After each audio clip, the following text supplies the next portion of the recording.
Hello guys, हमने एक novel start किया था द हाउसमेड सीक्रेट जो कि लिखा फरीदा मैकफadden ने और आज हम स्टार्ट करने जा रहे हैं इसका चैप्टर 16। चैप्टर स्टार्ट करने से पहले मेरी एक रिक्वेस्ट है कि अगर आपको हमारी वीडियोस पसंद आई तो kindly like share and subscribe करना ना भूले। तो चलिए शुरू करते हैं। मिली ब्रॉक और मैं साथ डिनर कर रहे हैं लेकिन मैं उसकी एक भी बात पर ध्यान नहीं दे पा रही। मौसम गर्म हो गया है और हमें एक छोटी सी प्यारी मिडिल ईस्टर्न रेस्टोरेंट में बाहर वाली टेबल मिल गई है, ईस्ट विलेज में। ब्रॉक अपने काम के सूट में बहुत ज्यादा हैंडसम लग रहा है और मैंने एक नया सन ड्रेस पहना हुआ है। जब हम अपना खाना खा रहे होते हैं, ब्रॉक अपने एक क्लाइंट के बारे में सब कुछ बता रहा होता है और आमतौर पर मुझे अपने अमेजिंग बॉयफ्रेंड के साथ वक्त गुजारना अच्छा लगता है। मुझे हमेशा थोड़ी सी हैरानी होती है कि कोई ब्रॉक जैसा बंदा मुझ में इंटरेस्टेड कैसे हो सकता है, और आमतौर पर मैं उसकी हर बात को गौर से सुनती हूँ। हालांकि वो पेटेंट लॉ के बारे में बात कर रहा होता है जो ऑनेस्टली काफी बोरिंग होता है, लेकिन आज मेरा ध्यान कहीं और है क्योंकि मुझे फिर से वो जलन सी महसूस हो रही है गर्दन के पीछे, जैसे कोई मुझे देख रहा हो। मुझे ब्रॉक से कह देना चाहिए था कि मुझे अंदर बैठना है। मुझे अब जेवियर के बाहर होने का खौफ है। मुझे समझ नहीं आता उसने मुझे क्यों निशाना बनाया है, लेकिन उसके हमले को एक हफ्ता हो गया है और मुझे लगता है कि कोई मुझे देख रहा होता है। मैं चाह के भी इसे बस ख्याल नहीं कह सकती। शायद ये वाकई हो रहा है, चाहे उसका हाथ टूटा हो, चाहे वो किसी और बोरों में हो। जेवियर अब भी मेरा पीछा कर रहा हो सकता है। तुम्हें नहीं लगता मिली? ब्रॉक कहता है। मैं उसकी तरफ ब्लैंक नजरों से देखती हूँ। मेरे हाथ में फॉक है और मैंने एक लैम का टुकड़ा काटा हुआ है, लेकिन मुझे याद नहीं मैंने आखिरी नेवाला कब लिया था। हाँ, मैं बेईमानी से कहती हूँ। ब्रॉक के आईब्रोज उठ जाते हैं और उनके दरमियान का छोटा सा हिस्सा सिल जाता है जो मुझे यूजुअली क्यूट लगता है लेकिन अभी मुझे इरिटेटिंग लग रहा है। क्या तुम ठीक हो? हाँ, मैंने झूठ बोला और उसने बिना किसी सवाल के मेरी बात मान ली। मैंने नोटिस किया है कि एक लॉयर होने के बावजूद ब्रॉक बहुत ट्रस्टिंग है। कोई और होता तो शायद मेरे पास्ट के बारे में सवाल पे सवाल करता, लेकिन ब्रॉक वैसा नहीं है।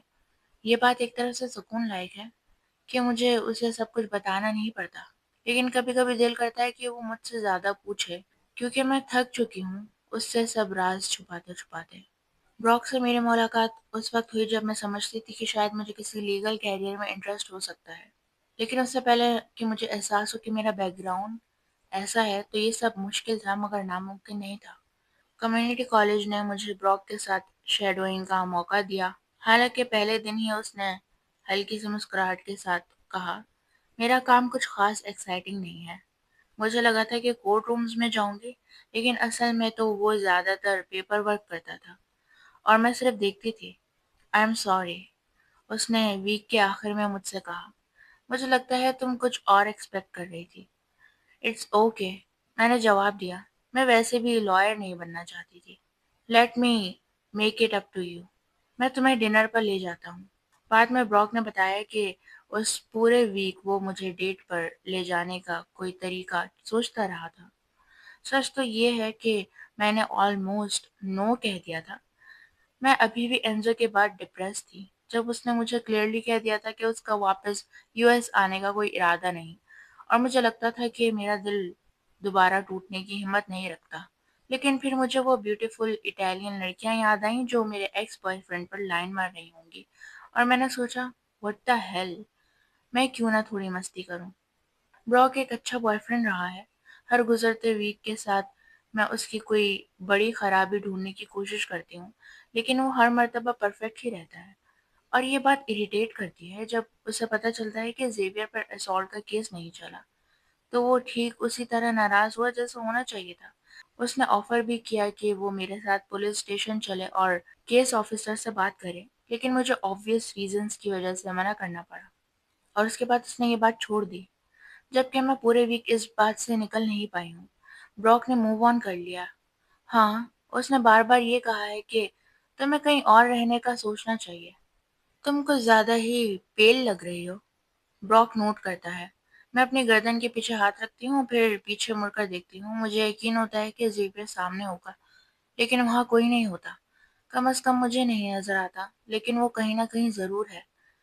चलो एक साथ शिफ्ट हो जाते हैं, मैं अचानक कह डालती हूँ। ब्रॉक अपनी बात बीच में ही रोक देता है। اس کے ہونٹوں کے کونے پر تائنی ساس کا ایک چھوٹا سا داغ لگا ہوتا ہے۔ کیا؟ مجھے لگتا ہے ہم ریڈی ہیں، میں کہتی ہوں۔ یہ بھی ایک جھوٹ ہے۔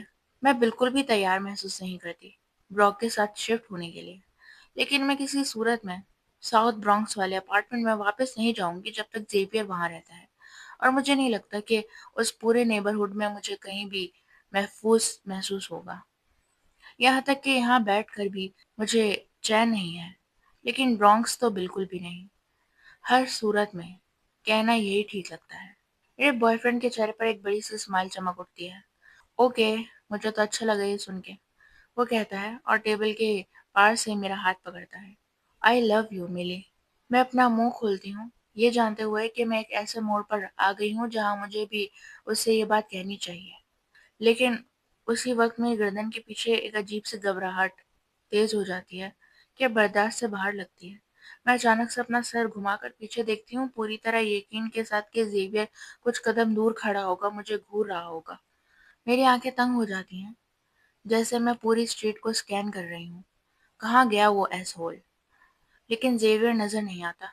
یا تو وہ کسی میل باکس کے پیچھے چھپ گیا ہے یا پھر وہاں ہے ہی نہیں۔ لیکن مجھے ایک شخص نظر آتا ہے جس کا مجھے بالکل بھی اندازہ نہیں تھا۔ ڈاگلاس گیرک۔